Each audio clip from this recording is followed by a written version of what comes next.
So we just walked out to one of my favorite songs by the Staple Singers called Respect Yourself. And people ask me why that song. Whoopi Goldberg built a career on being unshakable, the sharp-tongued voice at the center of daytime television who never seemed to slow down for anyone. But turning 70 has a way of forcing even the toughest people to look inward. And what Goldberg has quietly revealed about her health, her losses, and her plans for the years she has left is far more emotional than anyone expected. Stick around, because this story goes much deeper than a milestone birthday. And by the end, you will understand exactly why Goldberg is fighting so hard to protect the time she has. The milestone birthday that changed everything. Whoopi Goldberg turned 70 on November 13, 2025, and she celebrated the milestone in a way that felt perfectly fitting for someone whose career has become intertwined with daytime television. Instead of disappearing for a lavish vacation or hosting an extravagant Hollywood party, she spent the morning exactly where millions of viewers have come to expect her, seated behind the table on The View. The show has been part of her daily routine for nearly 2 decades, and by now that familiar chair is almost as recognizable as any of the iconic film roles that first made her a household name. Although the celebration was missing one familiar face, it still captured the warmth and humor that has defined Goldberg's relationship with her co-hosts. Joy Behar was absent that week while recovering from a foot injury, but she refused to let the occasion pass without adding her own touch. Instead of simply sending birthday wishes, Behar prepared a homemade lasagna, which Sunny Hostin proudly carried onto the stage. Hostin delivered it alongside one of Behar's trademark jokes, teasing that Goldberg should enjoy it before tariffs somehow managed to make lasagna ingredients more expensive. The audience laughed. Goldberg laughed even harder, and the moment became another reminder that after years of political debates and headline-making disagreements, genuine friendships still exist behind the cameras. The celebration continued with music rather than speeches. Goldberg walked onto the set, dancing to the Staple Singers' classic Respect Yourself, smiling broadly as the audience applauded. When asked why she had chosen the song, she explained that it had become something of a personal mantra as she entered her 70s. At first glance, it sounded like a lighthearted answer, the kind celebrities often give during birthday segments. But for Goldberg, the choice carried considerably more weight than most viewers probably realized.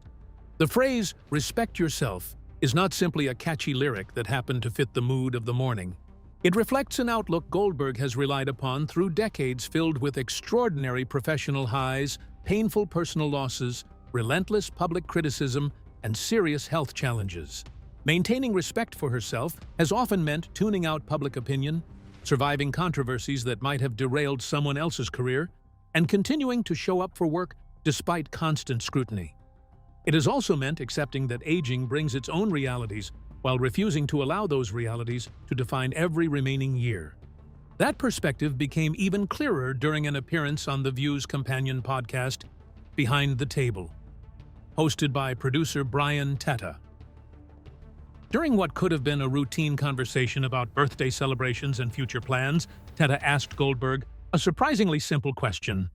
After accomplishing nearly everything imaginable in entertainment, what did she still hope to achieve? Many people expected an answer involving another movie, another stage production, or perhaps even writing another book. After all, Goldberg has already built one of the most decorated careers in modern entertainment. She belongs to the incredibly exclusive group of performers who have earned EGOT status by winning an Emmy, a Grammy, an Oscar, and a Tony Award. There are very few mountains left for her to climb, yet her answer surprised almost everyone. Rather than naming another entertainment goal, Goldberg revealed that she has long dreamed of serving her country overseas in some official capacity. She admitted she would love the opportunity to represent the United States abroad, possibly in a diplomatic role, although she also acknowledged that the dream would probably remain out of reach as long as she continues her demanding schedule on The View. Hosting a live weekday television program leaves little room for extended international commitments, and Goldberg recognized that reality with her characteristic mixture of humor and honesty. There was something unexpectedly moving about that confession. Here was a woman who had already conquered Broadway, Hollywood, television, publishing, and stand-up comedy, yet she was still talking about an ambition she had never fulfilled. It demonstrated that even after more than 40 years in the spotlight, she is not simply counting down the years until retirement. There is still curiosity, still ambition, and still a desire to contribute in ways that have nothing to do with collecting awards or box office numbers. Perhaps even more telling was the quiet awareness behind her words. Goldberg has never been someone who pretends time stands still. Unlike celebrities who insist age is merely a number, she has often spoken candidly about growing older and adjusting to life's changing realities. Turning 70 did not suddenly make her reflective, but it undeniably sharpened that perspective. Milestone birthdays have a way of forcing even the busiest people to think about what lies ahead, what remains unfinished, and how much time may realistically be left. That awareness has only become more pronounced in the months since her birthday.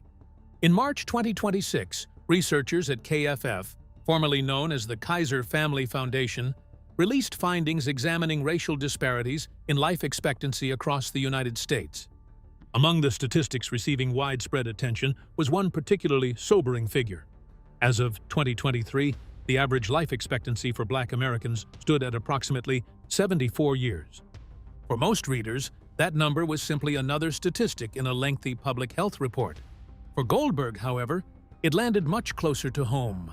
Having just celebrated her 70th birthday only a few months earlier, she suddenly found herself looking at a number that was only 4 years away.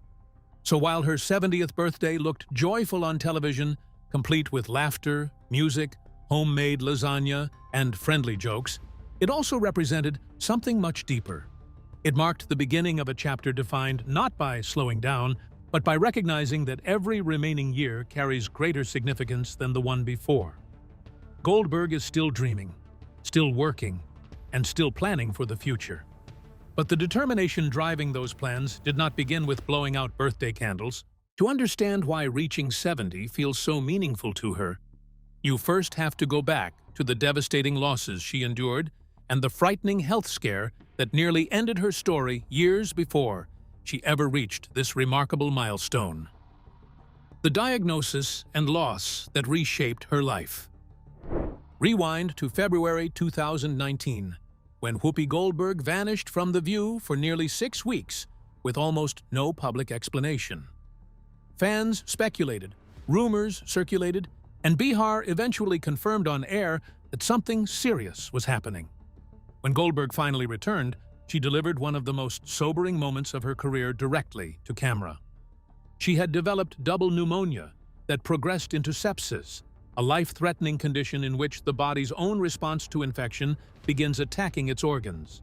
Her longtime physician, Dr. Jorge Rodriguez, later described the phone call that sent her rushing to the hospital, recalling that her teeth were chattering and she could barely speak in full sentences. Her pulmonologist, Dr. Martin Greenberg, who examined her once she arrived, said she showed up with a high fever, a racing heartbeat, dangerously low oxygen levels, and a shortness of breath severe enough that doctors immediately understood how serious her condition had become. Goldberg later revealed just how close the situation came to a very different outcome, telling viewers she had roughly a 30% chance of dying that night. She spent close to 3 weeks hospitalized, and less than a month after being released, she landed back in the hospital again with a secondary illness that forced her to miss even more time off the show. It was, by every account, the most physically vulnerable stretch of her adult life. Recovering from an ordeal like that changes a person's relationship with their own mortality. But for Goldberg, the reckoning did not stop there. Over the years that followed, she began losing people she had assumed would still be around for her 70s and 80s. Friends and industry peers, such as Patrick Swayze, who died at just 57, and Robin Williams, who died at 63, were among the losses that hit closest to home. A source close to Goldberg told Closer Weekly that she has had to reckon with an unusually long list of people she expected to grow old alongside who simply did not make it that far, and that this accumulated grief has become one of the driving forces behind her current focus on longevity. That source explained that even after nearly 50 years in show business, Goldberg still wants a couple more decades in the game if she can manage it, and that her recent lifestyle overhaul is not vanity, it is survival instinct. The same source noted she has always been careful about her diet, but has recently pushed those boundaries even further, sticking strictly to foods that agree with her body and preserve the high energy she is known for on camera. She has also made a deliberate effort to stay physically active, favoring long walks over structured workouts, which matters, given that her actual job requires sitting in a chair under studio lights for hours at a stretch.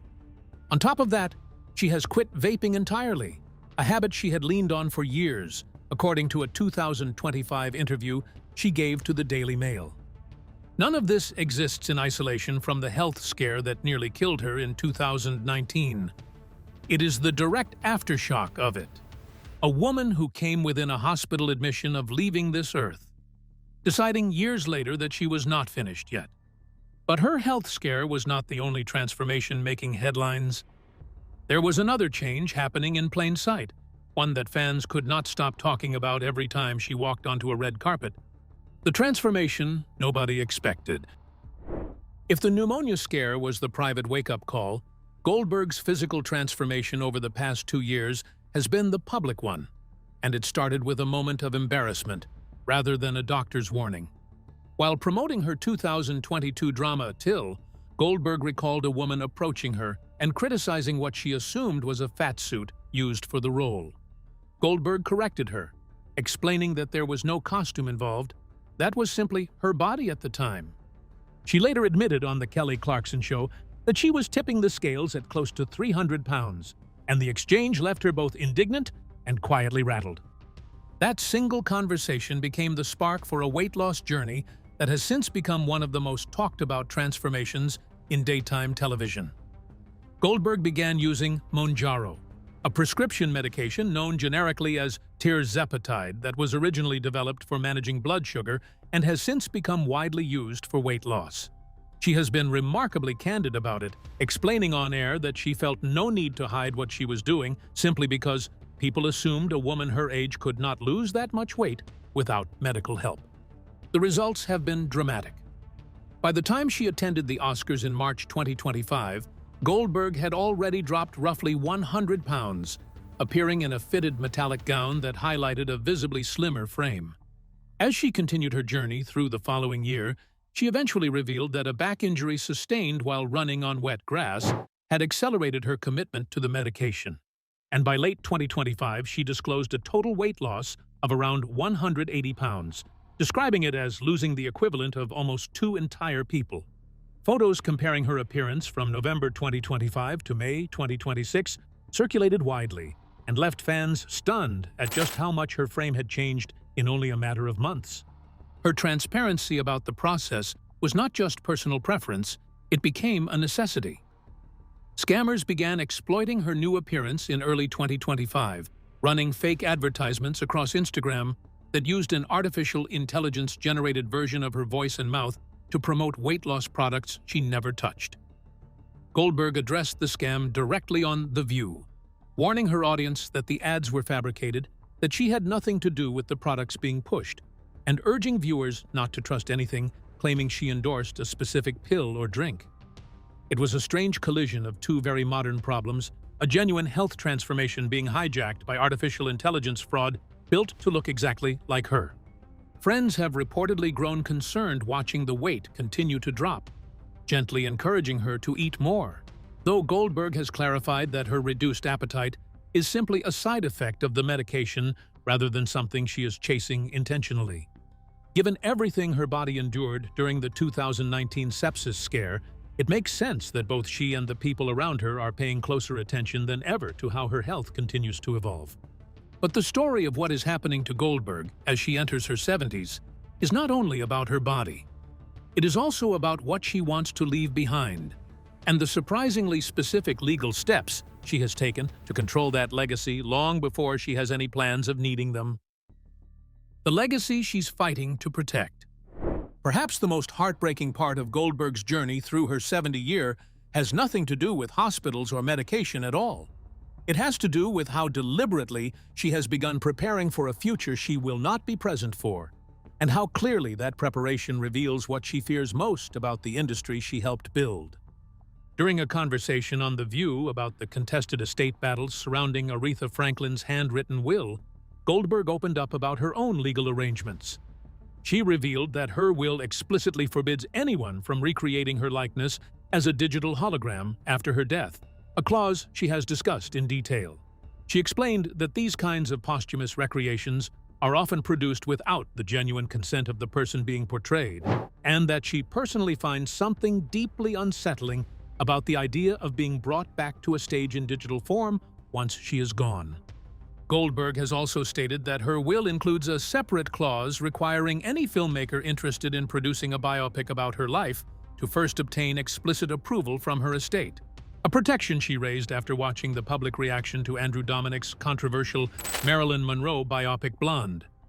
Both provisions point to the same underlying anxiety: a woman who has spent her entire adult life building a very specific, very deliberate public identity, determined not to let that identity be reshaped or commercialized by strangers once she can no longer speak for herself. She is not alone in this concern. Dolly Parton has expressed nearly identical wishes about her own posthumous legacy, and the broader entertainment industry has already seen the discomfort these technologies can cause, from the Tupac hologram that appeared at Coachella in 2012 to the more recent Whitney Houston hologram concert that divided fans between those who welcomed the tribute and those who saw it as exploitative. Goldberg has made her position on that debate unmistakably clear. She would rather be remembered through the actual work she left behind than reconstructed by a program built to imitate her voice. Financially, Goldberg's legacy is far more modest than many assume for someone with her level of fame. Her net worth has been estimated at around $20 million as of 2026. Built primarily from her salary on The View, where she has served as moderator since 2007 and reportedly earns close to $8 million annually, along with decades of film, stage, and publishing work, stretching back to her breakout one-woman Broadway show in 1984 and career-defining roles in The Color Purple Ghost and Sister Act. She has openly admitted in recent years that retirement is not financially realistic for her yet, telling audiences she still needs the income to support her family and cover her own bills. A surprisingly candid admission from a woman most people assume is simply wealthy because she is famous. So when you put all of it together, the birthday, the near-fatal illness, the grief over friends who never got the chance to grow old, the dramatic physical transformation, and the unusually specific instructions she has already given for her own death, a much fuller picture starts to emerge. This is not simply a celebrity turning 70. This is a woman who came face to face with her own mortality years ago, watched people she loved run out of time far too soon, and has spent every year since trying to make sure she gets to keep hers a little longer. Goldberg has never asked for sympathy, and she has never framed any of this as tragic. If anything, she has approached her 70s with the same sharp humor that built her entire career, joking about tariffs on lasagna and laughing off scam advertisements rather than letting them rattle her. But underneath the jokes is a woman who nearly lost her life once already, who has now buried more friends than she ever expected to, and who is quietly doing everything in her power through medication, through movement, through legal safeguards, and through sheer stubborn will to make sure her story gets to keep going a while longer. That is the version of this story that rarely makes the headlines, the one where a legend does not fear turning 70 because of vanity, but because she has already seen exactly how quickly everything can be taken away and has decided she is not ready to let go yet. With this, we have come to the end of this video. Thanks for watching.